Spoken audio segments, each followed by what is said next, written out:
The Siegfried Line was something else. 3 days. 3 days and 3 nights.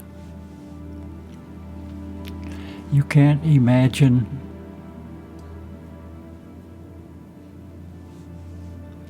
what it was like.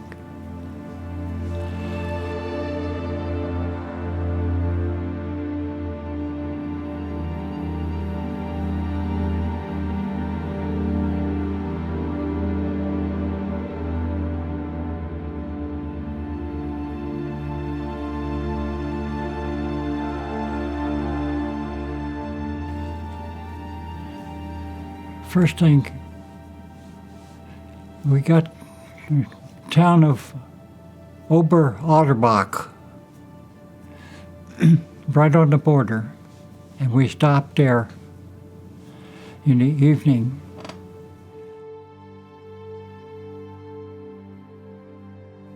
Division commander, we was laying, it was like a sidewalk and an open field. And a jeep pulled out of it as the division commander. And we was leaning against this stone wall. And he said, "We're going to eat breakfast in Germany tomorrow." We talked to him a little bit, he talked to us, and he left. Yeah, that was true, because we went the next morning before it got daylight. That's how I got my legs cut up pretty bad. In concertina wire. We climbed up this hill. Part of it you could walk up, part of it was so steep you had to climb it. And the road behind it was cut off straight down for the road that was there. And we crawled up this bank, and I had the medic with me, because at that time I had a bazooka. And so he took care of the medic. That was until they needed a bazooka, you know, you stayed with. And so we laying in this little bitty, where water had washed down the side of this steep hill. And it was just beginning to get daylight, and I looked to one side, and I tapped him on the helmet with my foot, because he was right below me. And I looked one way, and he looked, and he said, most the other way. We was laying between a couple of pillboxes.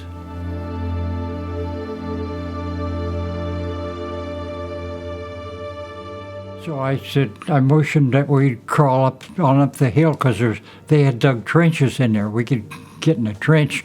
Bazooka shell wouldn't blow a hole in the door of those pillboxes. I tried. That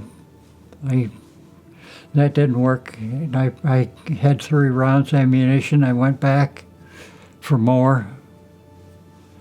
You know, the way back down, the steepest part of the hill, and I was sort of sliding and rolling, and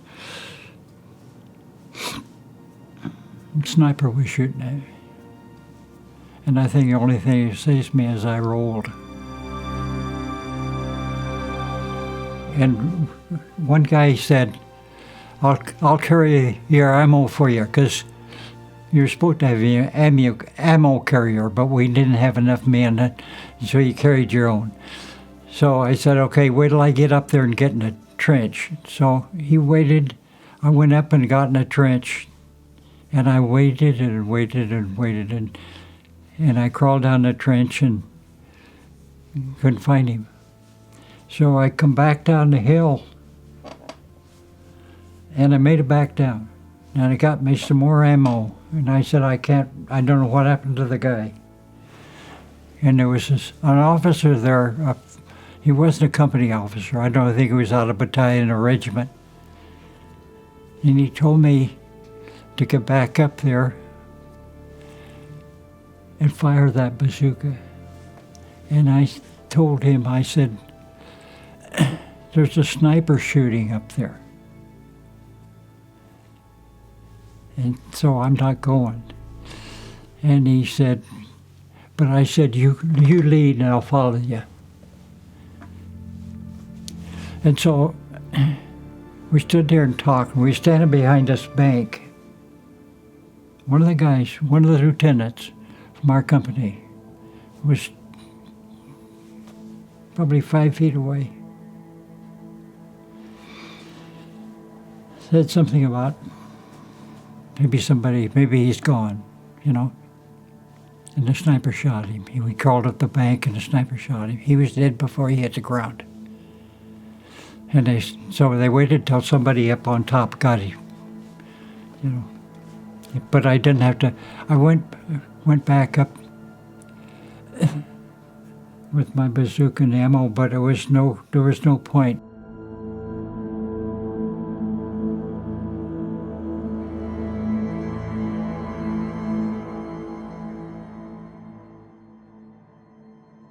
That railroad gun, we had heard that fire, but it had always been to our right, quite a ways. You understand shells, whether they're long or short, are right on it. And this day, right after we had got the prisoners out, we heard the shell coming from that railroad gun, and we said, this is going to be right on it. So I dropped my bazooka and my shells. Him and I had just pushed that big steel door shut when that shell hit that pillbox and ripped off a whole corner of the pillbox. And that's the reason I wear hearing aids. You know, and I went outside. Cartons were just full of holes. And so was the bazooka. So I just left it lay there. I never had one after that.